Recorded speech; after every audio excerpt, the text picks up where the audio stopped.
ये बिल्कुल भी सही नहीं कर रही है सरकार। ये आज की जो सरकार चल रही है बिल्कुल सही नहीं कर रही है। या तो मैं तो बोलती हूँ सरकार से कि परिवार वालों को ही मार डाले, साथ में एक हट्टा या तो जेल में डाल दे या एक हट्टा खड़ा करके गोली मार के खत्म कर दे। क्योंकि एक जेल को अगर सजा दे रही है तो पूरा परिवार मर रहा है उसके साथ साथ। जो आरोप लगे साहिल पे, जो आरोप लगे हैं उसको आप कैसे देखते हैं? साहिल पे जो आरोप लगे हैं नहीं, मेरा बेटा इतना नहीं कर सकता गलत, मुझे मालूम है क्योंकि मैं जानती हूँ। अगर इतना कोई फंसाने वाला तो बहुत से लोग हैं। कल हम लोग ने जब आके स्टे लगवा दी, सब कर दिया, और फौरन के फौरन फोन पहुँच रहे हैं कि घर गिरना ही चाहिए, गिरना ही चाहिए। तो फिर सोचिए, आप लोगों को ही मालूम है कि कौन करवाना चाह रहा, कौन नहीं करवाना चाह रहा। कहाँ रहेंगी और कहाँ रह रही हैं अभी आप? मैं जाकर रोड पर ही जाकर सोऊंगी, जाके या तो जाके मर जाऊंगी अपने बच्चों को लेकर। कौन कौन है आपके घर में? मेरे 2 बेटे और भी हैं।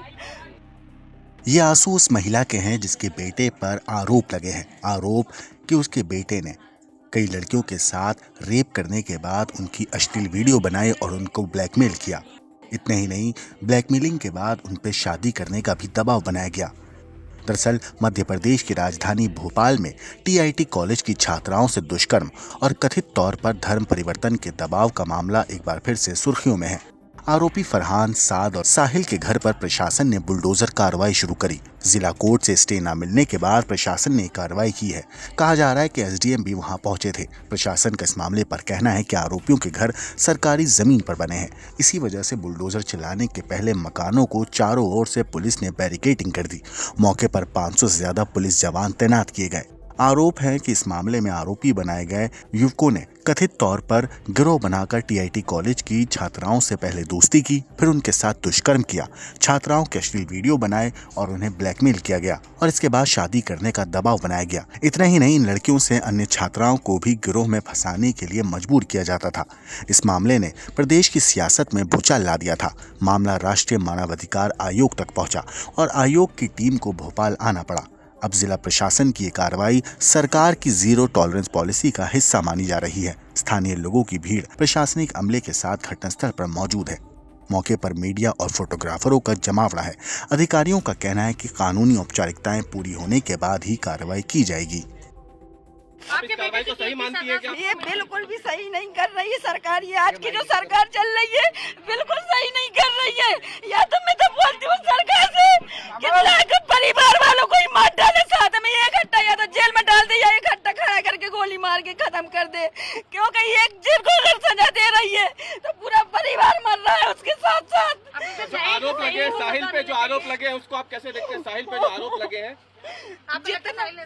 नहीं, मेरा बेटा इतना नहीं कर सकता गलत, मुझे मालूम है क्योंकि मैं जानती हूँ। अगर इतना कोई फंसाने वाला तो बहुत से लोग हैं। कल हम लोग ने जब आके स्टे लगवा दी, सब कर दिया, और फौरन के फौरन फोन पहुँच रहे हैं कि घर गिरना ही चाहिए, गिरना ही चाहिए। तो फिर सोचिए, आप लोगों को ही मालूम है कि कौन करवाना चाह रहा, कौन नहीं करवाना चाह रहा। कहाँ रहेंगी और कहाँ रह रही हैं अभी आप? मैं जाकर रोड पर ही जाकर सोऊंगी, जाके या तो जाके मर जाऊंगी अपने बच्चों को लेकर। कौन कौन है आपके घर में? मेरे 2 बेटे और भी हैं। भोपाल के निजी कॉलेज में कथित लव जिहाद के आरोपियों के घर साद और साहिल, इन दोनों के मकानों पर बुलडोजर चल गया है। मकान जमींदोज कर दिए गए हैं। इस वक्त हम साहिल के घर के बाहर मौजूद हैं। प्रमुख आरोपियों में से एक साहिल, जो कि फिलहाल जेल में बंद है, उसके इस घर को, जो कि भोपाल के अर्जुन नगर में है, उसे मोहन यादव सरकार का बुलडोजर जो है पूरी तरीके से जमींदोज कर चुका है, मिट्टी में मिला चुका है। और ये तस्वीरें हैं उस इलाके की जहां पर कुछ देर पहले साहिल और साद, इन दोनों के घरों पर एक्शन लिया गया है, बुलडोजर एक्शन। ये आप देख रहे हैं, ये घर साहिल का था जिसे तोड़ा गया है। और ये पीछे बस्ती में अगर आप देखें आगे, साद का भी घर है जिस पर बुलडोजर चला है फिलहाल। और तमाम लोग यहाँ पे इलाके के मौजूद हैं, जो कि आरोप लग रहा है कि इस पूरे मामले में कहीं ना कहीं पुलिस के ऊपर। आप ये बताइए कि कैसे देखते हैं इस एक्शन को आप, पुलिस के, प्रशासन के इस एक्शन को कैसे देखते हैं आप? कैसे देखते हैं? सही हुआ, गलत हुआ, क्या लग रहा है आपको? गलत हुआ। क्यों गलत लग रहा है आपको ये? अरे घर से बेघर हो गए वो लोग, बेघर हो गए। तो ये आरोप हैं लोगों के कि बेघर हो गए हैं।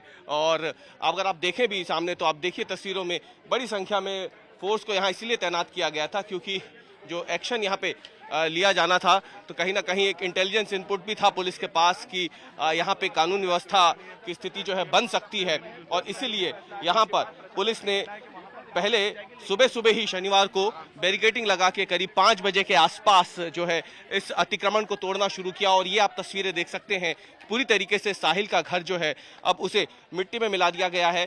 कथित लव जिहाद के जो आरोप लगे थे, इसी के मामले में ये एक्शन मोहन यादव सरकार ने आज लिया है, और जो 2 आरोपी हैं साद और साहिल, उनके घरों को आज मिट्टी में मिला दिया गया है। ब्यूरो रिपोर्ट, क्राइम तक।